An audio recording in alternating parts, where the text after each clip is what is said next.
Our whole economy is resting on the fact that the labor market can support this, yet we're bringing in a ton of people, which will flood the labor market. I mean, hypothetically. So how does all of that, how does that all pan out? Yeah, I actually think Canada is in a worse position than the States. How? How could you? So, How? so they had their, if you look at our housing prices over the last 1 to 2 decades, they've gone to the right. And we didn't really have a 2008, 2009 here. Things, adjusted, but they kind of continued on trend shortly after. Whereas the states really had like a cleansing of the market, like there were deals happening, and that kind of reset things. And the main thing that I'm talking about now is rates. And the thing in the States is they get 30-year fixes. So people locked in 3% for 30 years. If we could do that here in Toronto, I would be so confident in prices in the short term right now. It would just really add stability. The every month that goes by, people are renewing, and they're going from whatever it was, whether they had 3%, 4.5%, they're going to 6%. Everyone is increasing their payment. So what does that do? Welcome to Supply and Demand with Adam Nadler. This is a podcast dedicated to the real estate market in Canada, available now on YouTube, Apple Music, and Spotify. Mr. David Levenberg, welcome back, bro. How are you? I'm well. I'm well. Thanks for having me. Pleasure to have you. And I actually was really excited about today because I called you yesterday just to kind of confirm, say hi, chat, what's up. And as we got to talking, you kind of started throwing some market pessimism my way. And I'm a market optimist right now. And I thought, you know what? We should definitely talk about that. And you were like, yes, save it for the podcast tomorrow. So I kind of want to do something that I think is really unorthodox within kind of the real estate community. Everyone's always an optimist like me, and kind of just like debate the points and kind of give both sides, give the argument and the case for prices dropping in the near future, and I'm going to give you the case for why I think they're going to go up Today or down the road? right now. Right now. Interesting. Okay, that's great. Um, I think when you're zooming out, we're talking, what are we talking about? What's the product we're talking about? A detached house in Aurora or a semi downtown Toronto is going to be Well, I mean, very different, right? it's very different. I guess the conversation stemmed from when, um, you were telling me about a new listing you put up today in downtown Toronto. You work a lot more downtown than I do. I don't really work downtown as much. So I guess give me the case for why you feel maybe the city of Toronto, let's just kind of keep it there for now. Sure. Yeah. And I'm talking long term, I'm uber bullish. Let like that be the, flagpole. There's just construction costs, there's inefficiencies in that aspect. It takes 3 years to bring a new condo to market at least. And there's not much land downtown Toronto left. Okay, so asterisk is placed like a flagpole. We know long term you're bullish, but everybody's kind of looking at the near term. Why are you price pessimistic? Short term, I'm seeing supply come on, which is normal, right? And at this time in the market, after the long weekend, kids go back to school. This is typically it's the launch of fall market. We see supply come on. I think there's a lot of buyers on the sideline who are waiting for interest rates to drop, which is gonna like keep prices from not collapsing. But I'm seeing supply come on, and I'm not seeing the same enthusiasm from the buyer side right now. So, you know, and funny enough, I've actually noticed a trend where a lot of sellers downtown of investment units, that are currently rented, are actually agent owned. And so, if you're an agent and let's say your sales volume is down this year and you have two properties, those are sellers that are saying, okay, now's a good time to take some profit off the table and sell the unit. And I just don't see, as of now, I hope I'm wrong. I just listed a unit today, but as of now, I'm seeing supply build. So, in 2 months from now, 60 days, we'll get a clearer picture. But I think prices are going to have to come to meet where those buyers are when they're qualifying at 8+% rates, and when they're locking in a rate at 6% on a 5-year fixed.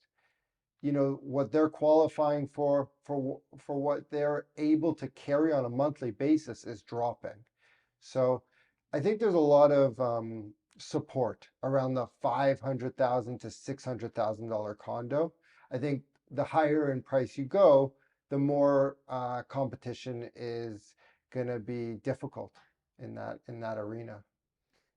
Talk to me a bit more about kind of the buyer pools in price support in different brackets. So like you mentioned kind of the entry level.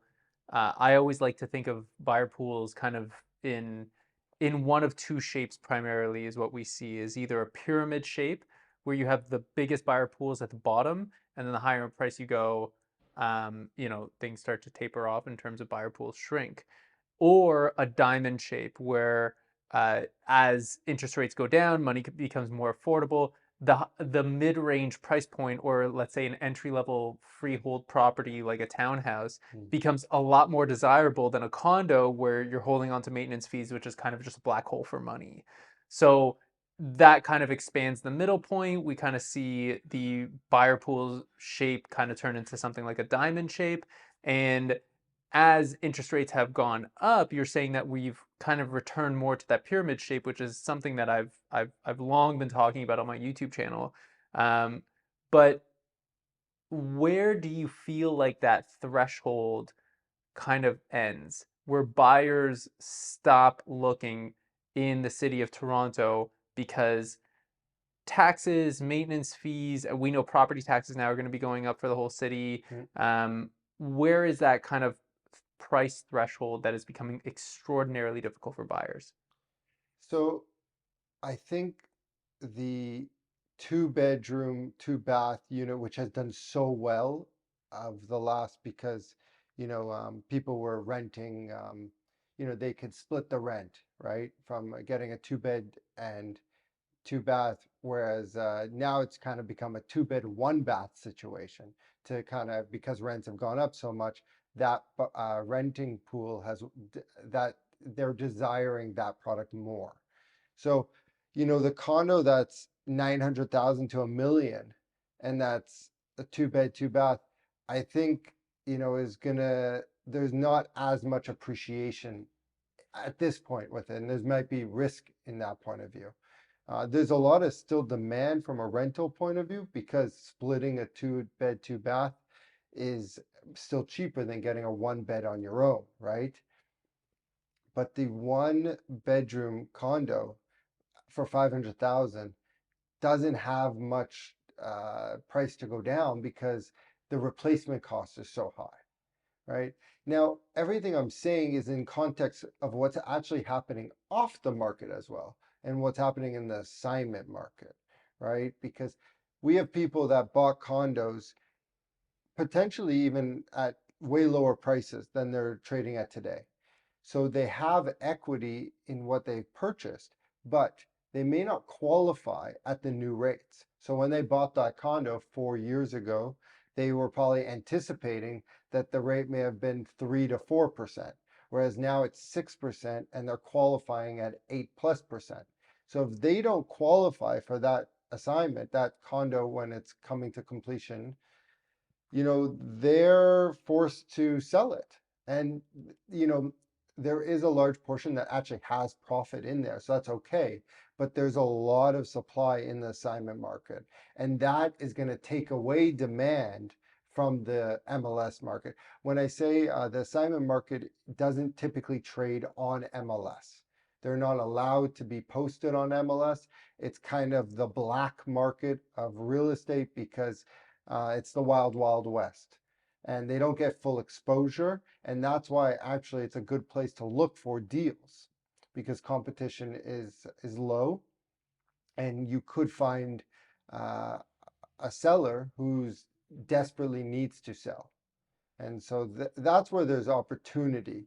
But at the end of the day, if we have an imbalance in supply, then, buyers are going to be, offering less. And there was a beautiful unit just downtown yesterday in the neighborhood of the property I listed today. Beautiful unit. One plus den with parking, nice 350 plus square foot terrace. Great unit. And they didn't get what they wanted on offer night and they relisted. They had an offer night for 7 days, relisted today a little higher. So, you know, we're seeing supply build. And that at the end of the day, that's what has me cautious, right? Talk to me a little bit about the assignment market because it's always been something that, yeah, you're right, it does operate in the shadows. And I think that the average consumer doesn't even understand really what an assignment is. And a lot of the time, I'll get a call from a client who kind of sees something on MLS because some buyer got cute and thought, hey, I'm going to post it until they force me to take it down or something of that sort. And obviously, builders don't like when you try to post something on MLS. Obviously, they don't allow it because they want to control the actual supply of what they're selling and they don't want to be able to they don't want to be competing with their own customers when they're releasing a second or third or fourth phase of a project. So how does someone go about finding these assignments and what are some of the key factors that they would need to know? Because an assignment, you're not actually buying a condo, you're actually buying a contract to buy a condo from somebody else who's already purchased that contract. So what are the key things that people need to know before they kind of get involved with them? Because they are a little bit tricky, they can be a little bit messy, they can be, for lack of a better term, they can be dangerous. Yeah, they can be dangerous in a way of there's more paperwork to read through. There's a bigger contract, right? So somebody else agreed to this contract with the builder, and a lot of the contracts are written for the benefit of the builder. That's just the way the industry works. Tell me more. The builder takes on a lot of risk, right? So they're projecting their construction costs, they're projecting potential fees at closing to be paid to the government, and et cetera, et cetera. It's a variable because there's a time from the time from when they start selling the project to when they actually break ground and then to when it's actually completed. And that cycle can be anywhere from 3 to 5 years. So in that variable, there's a lot of things written in the contract that give the builder a lot of flexibility, right? With delays or, changing of finishes and stuff. So that's where, if you go to a property today, a resale, you're walking through the property that you're potentially going to buy. You see it, it's physical. It's not, we're not drawing a future picture. And so that's where, you have to be forward thinking and you have to have good advice and understand, what's my view going to be like, right? What's my view going to be today? And what's my view going to be in 5 and 10 years from now? Is there another project that's going to come and build down the road after we're built, right? And so those are risks that you have to factor in. There's higher closing costs. That's probably one of the main negatives. Development charges, levies, these are things that governments have implemented that get passed down to the end consumer. And those are going to make your closing costs higher in the end. And so you need more cash. That's really what it comes down to. And really, the key way to actually get a deal is you need to have enough cash. If the current owner of the assignment has profit, you would like to pay them out their profit. And what that does is it gives you negotiating power. And in that way, then when you go and close on the property, you can refinance the property at a typical 80 to 20% mortgage, and then have a conventional mortgage at that rate. So at the end of the day, the way to get a deal is working with an agent, because they have access to these lists. It's really agent between agent in this ever more so kind of sector. Where are these things shopped? They're shopped in Facebook groups. They're shopped on email lists. Sure, the Kijiji marketplace, stuff like that. But um, the quality, it's hard to actually find the quality. It's a lot of digging and sifting through, because if somebody paid, let's say $1,200 a square foot, okay, and they bought it 2 years ago, just because they're willing to sell it to you for $1,100 a square foot, and they're taking, give or take, a 12%, 10% loss, doesn't mean it's a good deal, right? It might But you actually, can't actually do that, right? If they bought it for a certain amount from the builder, you have to match that. You can't. no, they can take a loss. Right, they can take a loss Yes, in terms of coming off the deposit because the builder is yes, going to keep that. exactly, I see. exactly. Okay. Yeah, but that still doesn't mean it's a good deal, right? Or there's people that bought 4 years ago and they paid $800 a square foot, and they're saying, listen, I can't close on this unit. The opportunity is, I've bought it for $800 a square foot. I can sell it today at the market at $1,000 a square foot. I have 20% of profit. Let me take that capital, not pay closing costs, not uh, deal with the problem of getting a mortgage that maybe that person can't qualify today. And that's an opportunity where even that $1,000 a square foot might actually still be below where the current value is today. So that's still, it's a win for the seller of the current assignment, because they're making profit, and the buyer is also buying potentially below market value. Of course, that's the whole objective. You want to, if you're buying an assignment today, you want to be buying and closing guaranteed that you are under where market value is. Now, this is kind of what you're saying is affecting as well, in part, the overall perception of pricing in the marketplace, like that agents themselves are seeing a lot of different assignments coming onto the off-market lists within exclusive Facebook groups and things like that, and then kind of passing that information along to the consumer, saying, "Hey, look, guys, there's a lot of hidden inventory here, and we will see some of it not closed on. We will see a lot of it closed on, and then immediately rushed to the market with." Is that kind of like what you're getting at, I guess? In part, I think it's also another angle as, you know, these investors that play a large role in the condo market downtown Toronto, right? Because typically your average new building today is 50% minimum investors. And that's what's really helping to add inventory for the rental market. And so, you know, what I'm seeing is that investors that would typically go to the resale market to buy units are actually diverting and buying assignments. And so what I'm seeing is that's taking away buyer demand for resale condos. Because if they're looking at it and saying, I can buy an old unit, 6 years old, maintenance fees are higher, it's been lived in, there's wear and tear on the unit, maybe the windows aren't as nice, or I can buy a brand new unit, right, and close on it in 6 months and potentially get market rent also. If that other property that's on resale has a tenant that's below market rent. So there's a lot of factors that come into play, but at the end of the day, I think it's taking away demand. Yes, it's also perception. I think that's a good point, right? If you're a buyer and you're being presented with a lot of opportunities, your natural perception is going to be, wow, prices should come down. So, will that be the end result? Time will tell. So a couple things that I guess I wanted to chime in on the pessimistic side of where prices are going.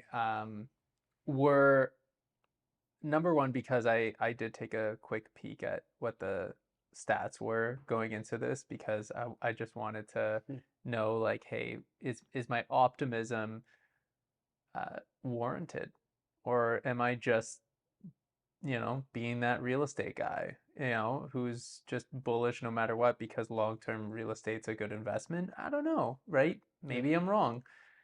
And what I looked for was the consumption rate, right? Which is just how quickly properties are being eaten up off the market, and it's just basically just months of inventory is calculated with a ratio of, you take the total amount of current supply divided by the average amount of sales that are happening on a given month.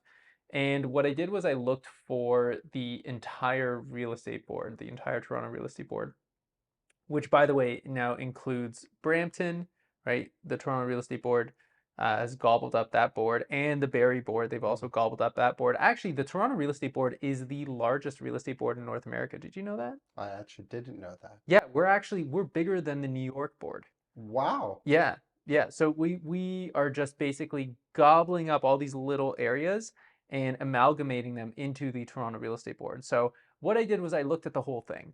Hmm. And when you have a consumption rate that's anywhere from 0 to 3, you're in a seller's market. And the closer you get to 0, obviously, the hotter the market is. 3 to 5 is about balanced, and anything over 5 is a buyer's market. Sure. Right now, I mean, lo and behold, we are at 2.9 months of inventory, and that was for August. Yep. Having said that, September there was a rate hold. Maybe that will change things when we get the new numbers for September in October. But the one thing I guess I was really kind of worried about more than anything was actually something that was mentioned in the recent policy announcement from the Bank of Canada. So the Bank of Canada, every time they have an interest rate announcement, they put out a policy announcement, which is basically their reasoning as to why they're either raising the rate or they're keeping the rate steady. And I always read it because I like to see, from the horse's mouth what they're saying. And one thing that they really mentioned was China and what's happening with their real estate market. So I started doing a little bit of homework. And to say that it is scary is an understatement. And I think it does affect the States more than it does affect us, which is why I'm still more optimistic given our immigration, which I'll kind of touch on when I'm like making the bull case. But the thing that really scared me more was for the United States, given the fact that you have China, which is this, I mean, enormous economy that is also, like, similar to our economy, centered around real estate. I mean, they are a real estate based economy. And they have these massive developers like Country Garden, which is the largest real estate developer in China, now is on the fritz. They're kind of shaky, looking like they could go under. Evergrande, the second largest developer in China, has now actually filed for bankruptcy. And the reason why these things are so scary is because these developers were taking loans in the euro dollar system from banks and other developers around the world. So when Evergrande files for bankruptcy globally, within the global market, all of those loans that they took out from all over the place, not within China, those loans are they're done, right? Those loans are not getting paid back. Yeah, a domino effect. Right. We're so interconnected that it is kind of a scary thing. Now, on top of that, we have an inverted yield curve right now, which is like a hallmark sign that there is a recession coming. Coming. That's the key word. Coming. Yes. Not here yet. Yeah. But the thing is that when you're talking about like indicators for a recession or from economic turmoil, an inverted yield curve is like the gold standard of an indicator. It's batting 1,000 right now, Sure, right? sure. Like there's never been a time where there's been an inverted yield curve and there wasn't a recession right after. Yeah. So we do have this like these big kind of, they're not really tremors, they are earthquakes. We have these underlying earthquakes that are happening. We have, news coming out that is largely being ignored. Mm. And that mostly has to do with the United States being super, super shaky. And I think that seeing the signs, seeing what we saw back in the spring with Signature Bank and all of the other regional banks kind of just about to go belly up because of all of those treasuries and bonds Yeah. that are started kind of flipping their head on them. We have all of this printing that was done to kind of like paper over those losses, to bail out those banks. And now a whole bunch of treasury bonds that are now, I think it was $1 trillion they had just signed off on, just like pouring it out there, right? To kind of keep things afloat. And maybe it's because, there's an election year coming up and it's probably the most polarizing election year to date, right? Unless we're going back to the times of like civil war in the United States. I mean, this is like in recent memory, probably going to be the most, electric election year ever. So I think that like having all of those things affecting the United States and them being our biggest trading ally, and when we look at the United States, sneezing and us catching a cold, I think that in that sense, yes, it does really scare me. However, when you look at our immigration numbers, that's where I start to get really, I get concerned not only for housing, which is now coming up more and more in the news, and Trudeau kind of flip-flopping. At one point, he's saying, "Oh well, truth be told, it's not, housing is not really a federal concern." When really, for the past 8 years, he's been saying nothing but, "Hey, we're gonna work on housing and get this ship rolling for you guys." I mean, and now, kind of heading to the Liberal caucus in London, kind of talking basically nothing but housing. Sure. I mean, it's just all over the place, and it is becoming a big issue here. I think that the immigration side of things is where I start to get like really concerned, not only for housing but for our medical system Yes. as well, because like we are just not prepared. We do not have the infrastructure to handle this many new people at once, and to give everybody an idea out there of like how many new people we're talking about, and how it not only concerns me from housing, but also our medical system and also our job market, Mm. is that we have, by the end of this year, we will have increased our total Canadian population by about 5% in 2 years, Wow. which is like, it's bananas. Yeah, we don't have 5% more nurses, 5% more doctors, 5% more hospitals. No, and not only that, but when we see the patterns of immigration where these people go to, about half of all immigrants end up in Toronto and the GTA. Sure. And then the other half end up basically in Vancouver, Montreal, and that's kind of like, and then the rest are kind of like dispersed, but it's very, very minor. So if we look at 2 million people coming here, and I think we are taking in just over 900,000 international students this year, plus another 485,000 on top of that, of just immigration through our economic programs, which means that they have money when they get here. And we are favoring that because it props up our dollar, props up our economy. We're looking at, and if we were to take kind of half those people ending up in Toronto and the GTA, we're looking at a population increase, conservatively speaking, within Toronto and the GTA of about somewhere in the vicinity of about 10 to 15%. That's scary. Like Yeah. when you think about that, it's like we don't have the housing for that. No, we on average build somewhere in the vicinity of about 35 to 38,000 units in Toronto, just the city of Toronto, on average every year. And because of all the red tape, lack of construction materials, lack of labor, we're barely cracking 30 this year. And I think that trend for the next few years, as of now, with rates staying high, is actually going to decrease, right? Developers are shelving their projects, putting them on hold, and waiting to launch at a later stage. So and that's why long term I'm very bullish, because the supply aspect is gonna be very low, and we're gonna see it in 2 to 3 years from now. There's not gonna be as many completions, and you're gonna see potentially a bump up at that rate. So I guess this is where I start to get a little bit confused, because we have like a bazillion people headed for Toronto, right? Like a tsunami of people coming here. We have nowhere to place people who are already here, let alone more people coming here. We have rates that are really kind of, relatively speaking, sky high compared to the last 2 years.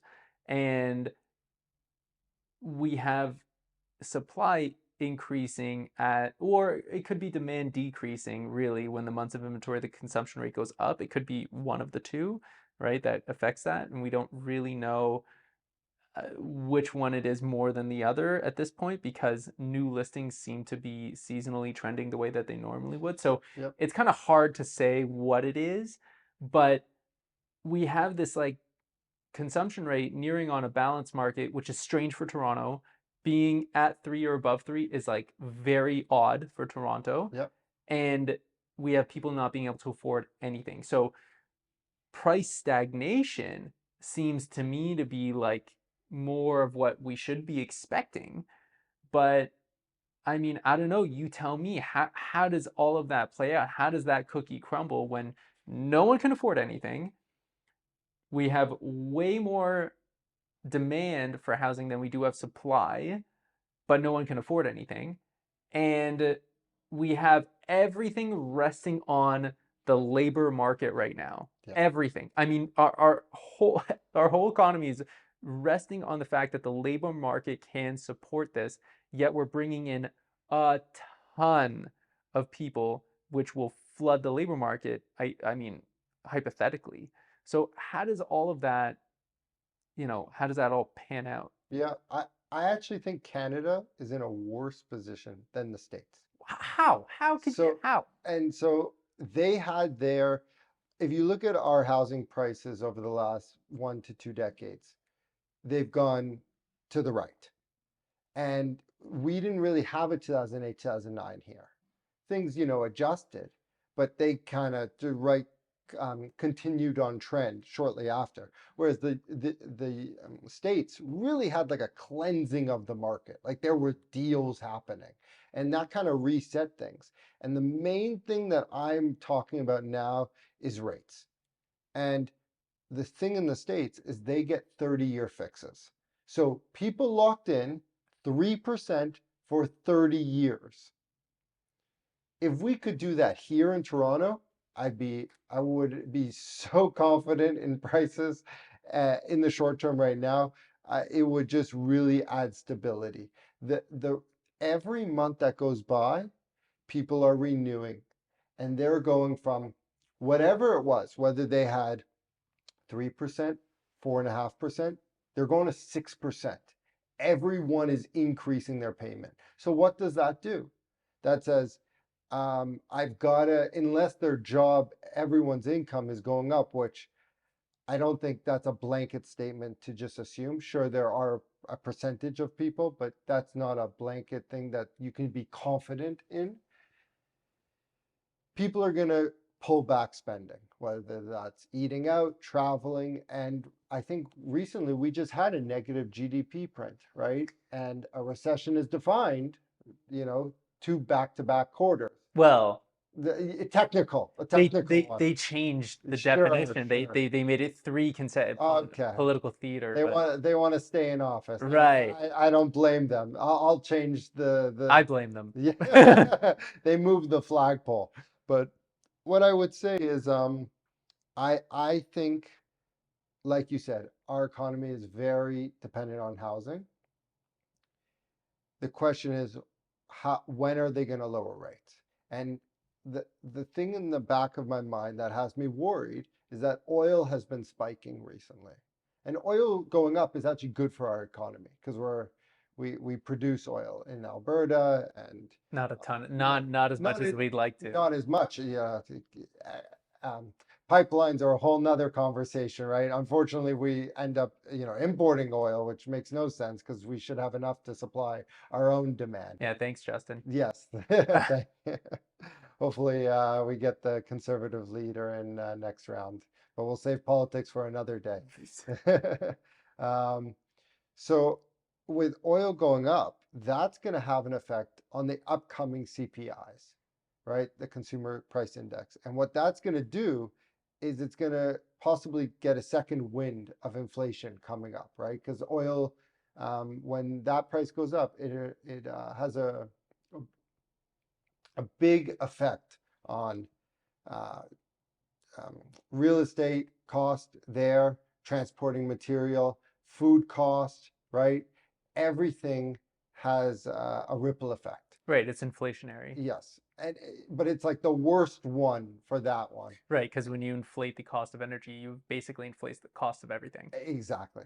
And so if CPI is gonna get a next bump up, let's just say in the next coming quarters, that's going to put off the time, even if the Bank of Canada thinks it's time, if the economy is weakening, if we have another negative GDP print, I don't think they're going to be in a position to lower rates No, if no. inflation is high. No, they'll raise it. Yeah, hopefully, let's not jump to that, but because that if we're weak and then they're raising, wow, then we're really in for a rough landing. But I think they're going to hold strong, and every month they hold strong is just like another nail in the coffin because you can't have incomes that are not growing at the rate of price appreciation of real estate.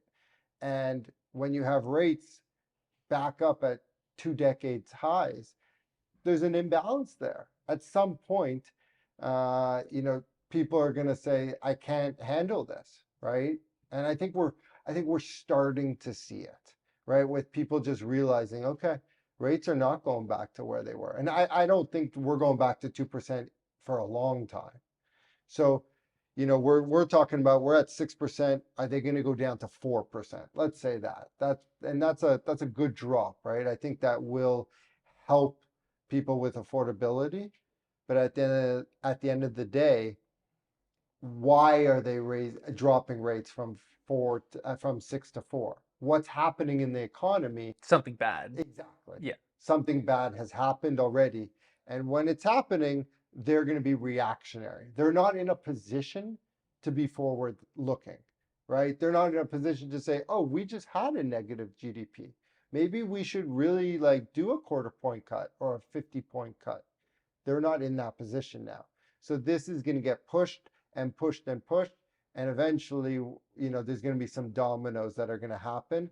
And the way a snowball works, right? It gets momentum. And so that's where I'm nervous in the next, it's hard to say what that timeline looks like.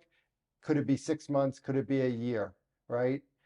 But after that, I do see us, it's healthy. Corrections are healthy. They're normal. I don't think, I think we've gotten used to it not being normal in our market. We've been spoiled Yes, absolutely. for a long time. And I think that also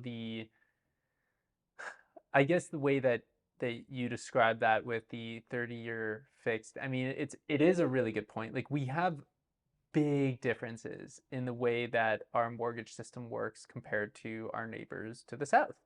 We have 5-year terms on average for the most part. Almost everyone's taking a 5-year term. And actually, I was speaking to a mortgage broker I do a lot of business with, Jeff Mudrick, recently, and he was telling me for the past few years, do you know what the average term was of a mortgage in Canada?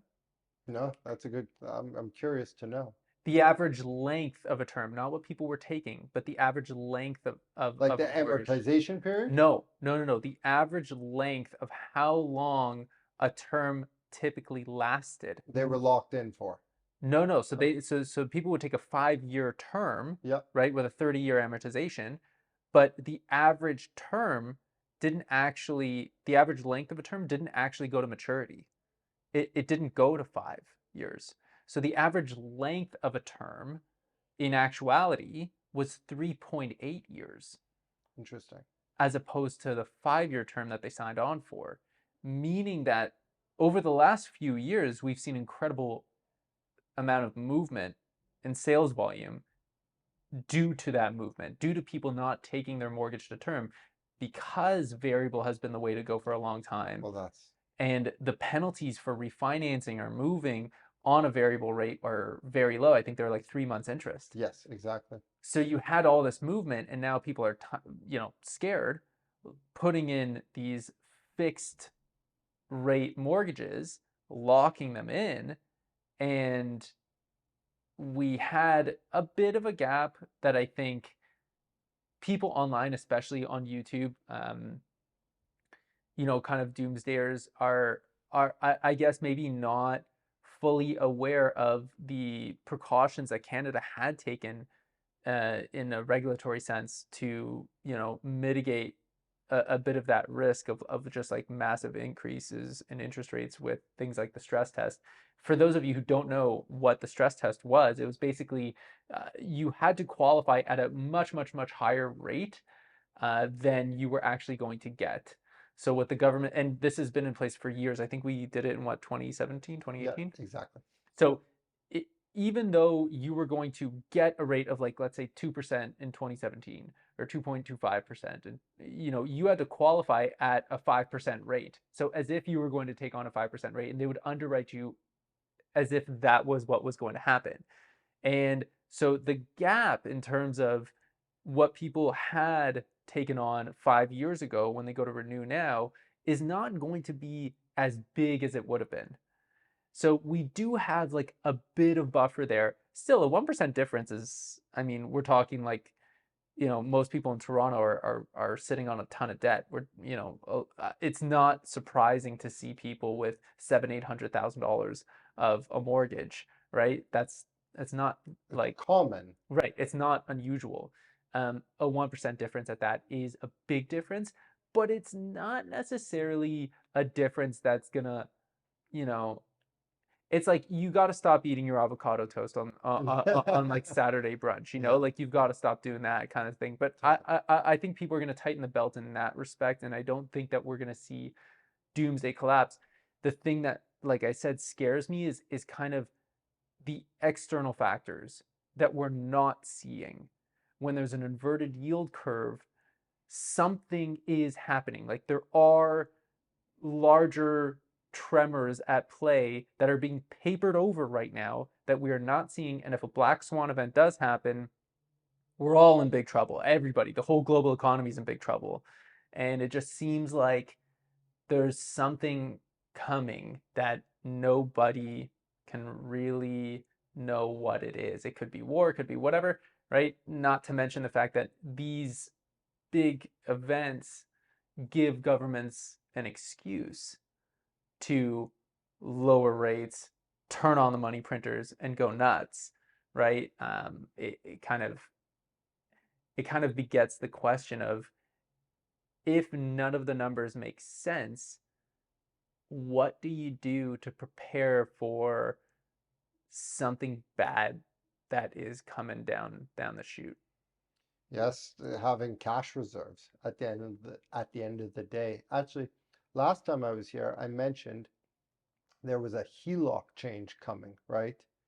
Where what they're doing is they're reducing the home value at the time of when you qualified. So whatever they appraised the property at, you're going from 80% to 65%. So they're Loan dropping to that. value Yeah, loan to value. And so, you know, I think that kicks in November 1st, if I'm not wrong, this around year. that. Yeah, in the next coming 60 days. So, like I mentioned, an opportunity is, if they're going to reduce that, and potentially you might not even be able to tap the home equity line of credit after November 1st, is maybe take out the money right now, put it in a savings account, and just have it for a rainy day, right? Better to have it than not have it if you need it. right? That's the thing. And so let's say you're paying 6% on that interest, you put it in a GIC and it's a wash in the end, but you have the funds if you need them. I think that's a good option right now, because coming back to the inverted yield curve, from what I've read online, it's actually when it starts to uninvert when things become dangerous. Correct. Yeah. So, you know, the way I view it is we're building pressure in the pot, right? It's underground, it's a volcano. And when it erupts will actually be when it starts to uninvert. And at that point, it's in a way, it's like it's too late. The lava's in the air, the smoke is, in the sky, and we're dealing with the consequences. And I think that's kind of makes sense, because we're dealing with the consequences of bad policy. Bad policy at the high level with keeping rates too low and now raising them too high, and bad policy from a planning point of view, and taxation is too high. All these things are becoming inefficiencies, right? And at the end of the day, unfortunately, pain is the way there's hopefully some rebalancing in the system, right? The patient goes to the hospital, they get better, they come out, and they go on their way, and hopefully they get stronger from that episode. So that's kind of my short story of it. So what happens then when we have some kind of event happening, some kind of, economic turmoil that is, coming down the road, and we've kicked that can so far down the road where the next time we kick it, it's going off a cliff. Cash is king, right? That's like your first kind of, hey, this is probably a good idea, is cash is king. If you know that you're not going to be able to refinance on an investment property and take out a lot of it after November 1st due to policy changes, take it out before, put it in a GIC, hopefully it's a wash, save it for a rainy day, because hey, who knows what's going to be coming. But what is going to happen with all of the people that we have here? Like, what are we going to do? And how are we going to house everybody when when yeah, economically speaking, like, it's time to pay the piper, Hmm. right? Everybody's had their fun, right? Governments went nuts, right? Handing out cash for free. Yeah. We had a perfect example of what UBI is essentially, Yeah. right? I mean, actually played it out. We're all hurting now, and we're going to be hurting more. What do we do with all these people when we also have to pay the piper? So I think they've kind of laid the groundwork for UBI to be kind of implemented again, and potentially in more of like a, you know, long-term way, not just a trial way. So I think that was, That's terrifying. yeah, because it it it means things are bad, and it means that we're going to be less efficient down the road. But UBI, universal basic income, was essentially what the COVID relief was. It was just, here's free money, Yeah. right? Here it is. And all it did was cause massive inflation, insane dilution of the dollar, both home and abroad, everywhere, Yep. leading to very high interest rates, leading to, you know, bonds, the bond market being in serious trouble, putting banks almost out of business. Well, they should have been out of business, Yeah. you know, technically speaking. And the whole system basically on the verge of collapsing.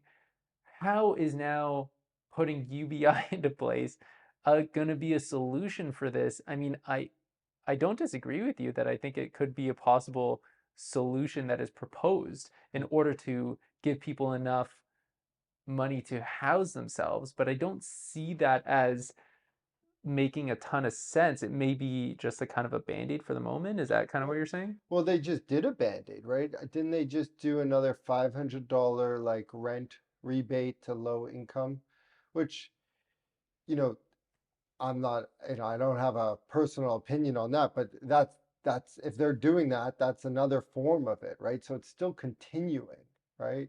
I think it also depends on who's in power, because we've had 8 years of this, this side of the aisle, and Wow, you said that so nicely. When you were saying this in my head, I'm like, clown.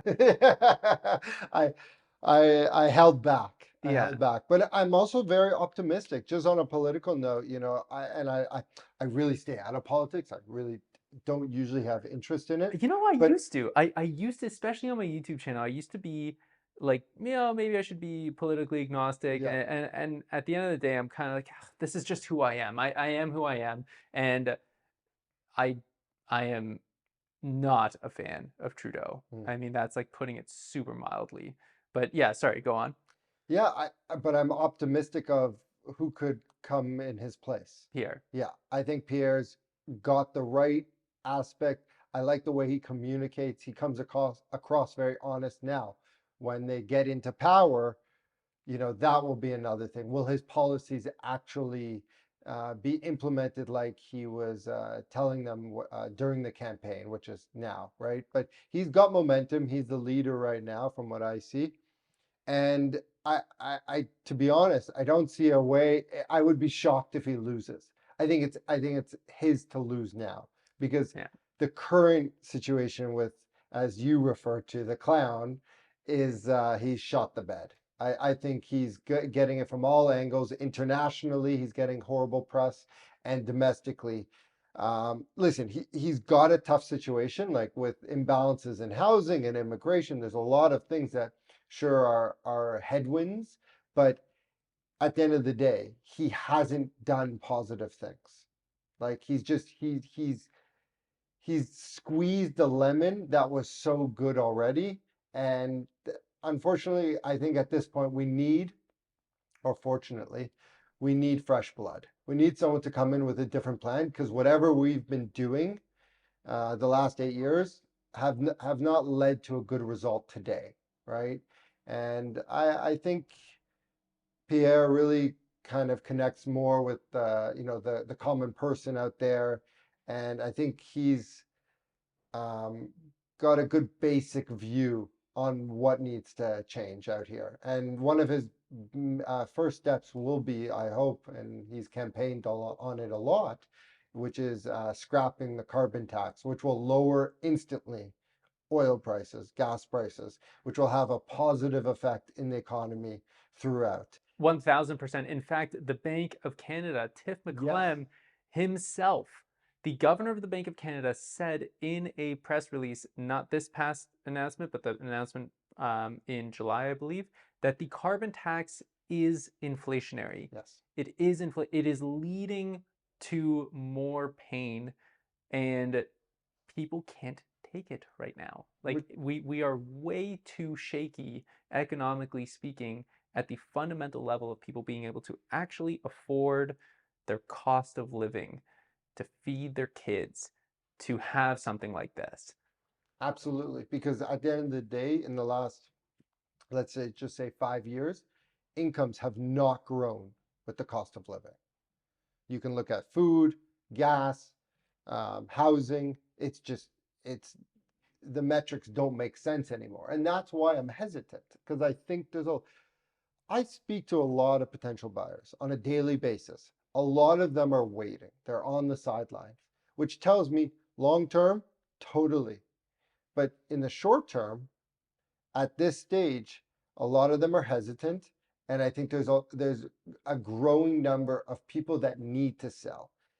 The thing that I look at, getting back to kind of like us speaking yesterday, me being a little more pessimistic, and kind of putting my nail in the coffin here, like, in past years, I think the perception of a seller was, if I don't get my price now, I'll wait 6 months, maybe a year, and I'll get my price, if not more. That's been the trajectory. And I kind of think we're at a point where there's going to be enough sellers that aren't in a position to wait, that can't say, I can wait 6 months or a year. They're going to say, I need to sell now. I want to get this debt off, and I'm going to go rent. And that's, rent is still cheaper than home ownership, right? In this country by a good margin. And that's why I'm very bullish on rent, because there's a huge demand pool there. Also, with the students and the immigration, we see that day in, day out. So I think there's going to be, in the next 6 months to a year, at some point, more of a rush to have to sell by people. And we're seeing some foreclosures. We're seeing, crazy things of like, banks taking over properties and selling it after, the owner tried to sell it for 6 months, and the bank cutting the price by, 15%, and just saying, we're just, because the bank's just trying to get their money, right? At the end of the day, they're possibly more realistic on the market value. So, seeing signs like that. And one little thing, I'll just add it in. It's still early on. I'm just seeing like a few examples. I've seen a little bit of when somebody is getting a renewal from the bank. They've already qualified for their mortgage. Let's say they've took a 5-year fixed rate, and that term is coming due, and they're staying with their bank, and they're just gonna renew with them. I'm seeing whispers that the bank is choosing to not renew the mortgage with that person, which was like a total shock. And this is something that I've just started to see a little bit in the last few weeks. Was it because their amortization was too high?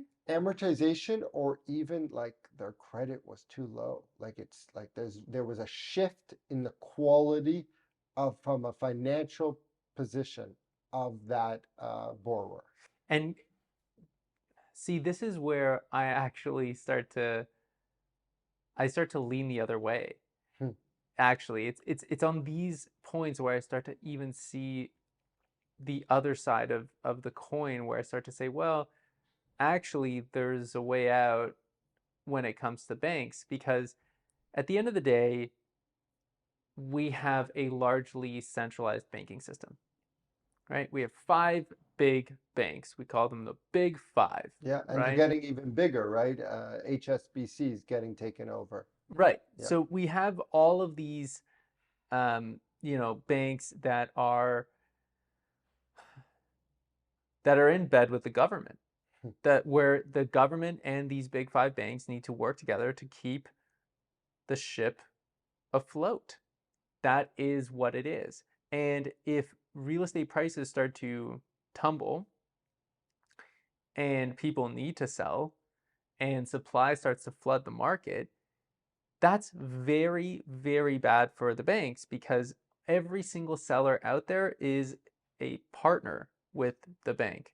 If the value of the home goes down further than the debt owed on that mortgage, the banks lose, right? And the banks have these balance sheets of mortgages that are really going to affect, and what is largely affecting, their share price, right? Their shareholders are expecting them to do whatever they can to make sure that their balance sheet looks healthy. And so where I start to see the issues of people not being able to renew, especially because let's say their amortization is like blown way out of whack because they took a static payment on a variable rate during 2020 and 2021, and now they've maxed out their trigger point and they have an amortization when they open up their online banking that says 50 years and they can't renew because you can only renew at a maximum of 30 years. Well, they pressure, they lobby, they change the rules to make sure that they are good, right? They change the maximum allowable amortization. It wasn't always 30, it used to be 25. Before that, it was 20, right? Or maybe they just say to those people, look, in order to rebalance what this is, we're just going to take equity from your home. Let's say your home, you bought it for $1 million in 2020 and it's worth 1.2 now, but we can't renew you because you're at a 50-year amortization. Well, now your mortgage amount is going to go up so that we can keep you in your home, and we're just going to take some of that equity that's yours and just put it onto our balance sheet, right? Like there's going to be ways in which the banks are going to lobby, they're going to have the government help them to fix it for their benefit, not for the consumer's benefit. And in the end, that will end up being the consumer's benefit. Because, yeah, they're going to lose some equity, but they're not going to lose their home. And I think that that type of pressure is a very real possibility. Like, I see that as a super viable, real thing that can happen and probably will happen in the foreseeable future.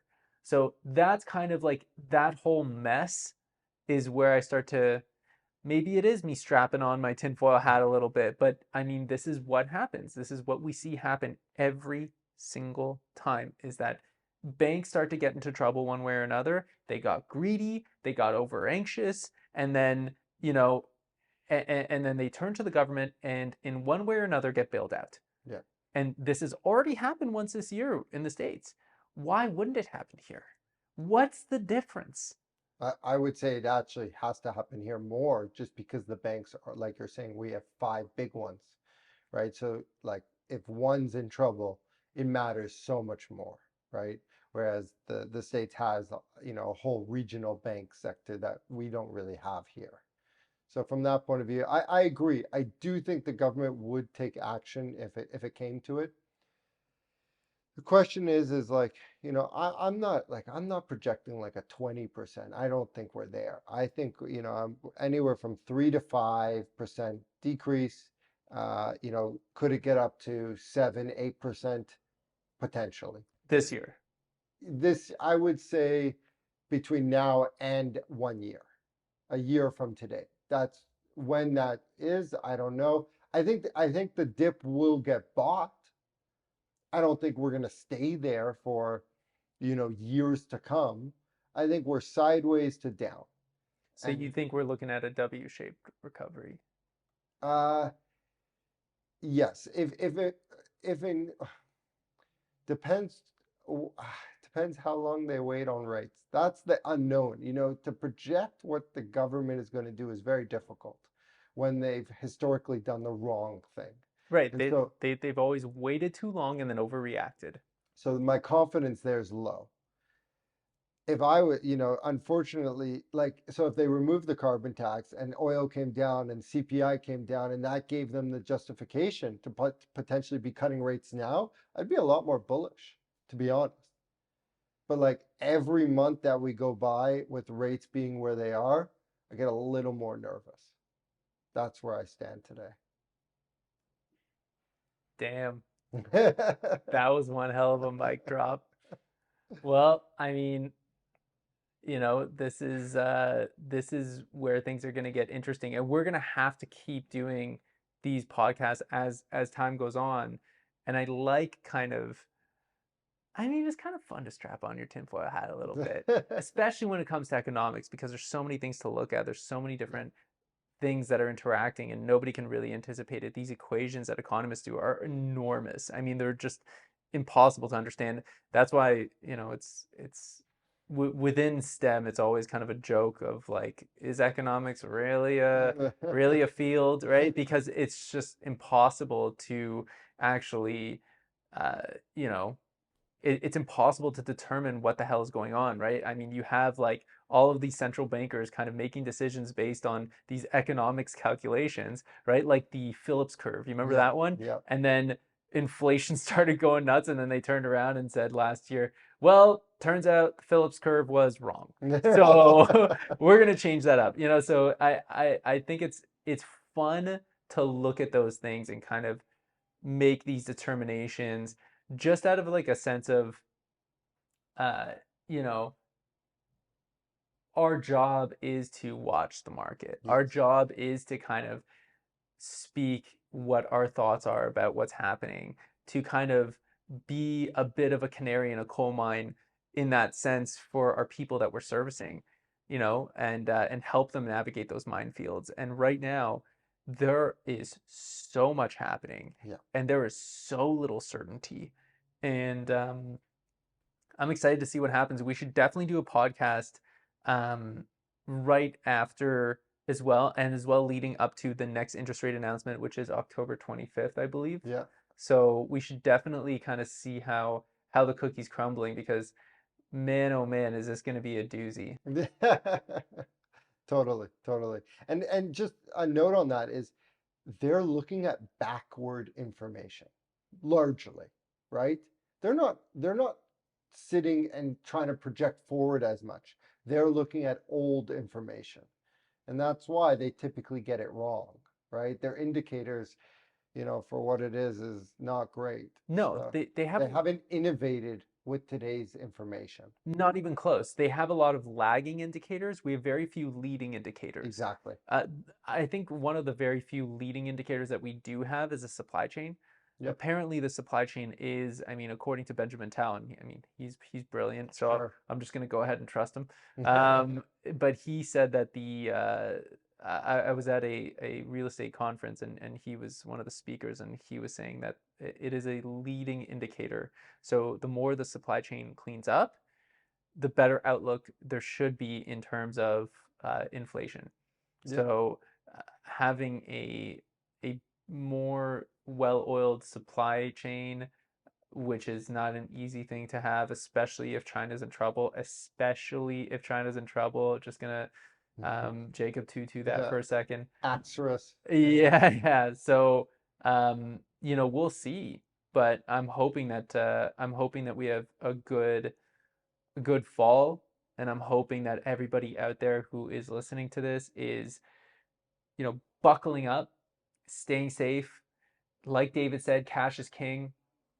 Ditch the avocado toast for a little while and skip out on brunch. It's not the end of the world, and kind of play it safe for a little bit, because we are in unsteady waters. However, for pricing, I'm still bullish for this fall, man. I still think that, yeah, our inventory growth is a lot of leftover stuff from the summer where a lot of people took the break, but I think that we're going to see the same thing that we saw in the spring, which was this past spring, the Bank of Canada held rates and the market just took off, right? And I think that the possibility that we see that again is, in my opinion, I think it's pretty good. So I think we'll see a good fall market, but then we'll creep back into a pretty dead winter. Yeah, I think that makes sense. I'm more positive, like fallish. I'm more worried 2024, because my feeling is inflation's going to kick back up. We're going to have a good activity. The economy's going to get another leg, but they're going to keep rates. And then that's where 2024 could get a little muddy. But at the end of the day, like you said, like good properties are still selling. They're still having multiple offers on. And until you don't see that, I'm not like worried from a panic point of view. At the end of the day, good product in good location will sell. So there you have it, folks. Stay safe. Dave, thanks so much for coming in again, man. Appreciate it as always. Pleasure. We're gonna do this again soon, and we'll see who was right in the end. And I hope to God it's not you. Me too. Thanks, everybody. Thanks for listening. Don't forget to like, follow, and give us a review.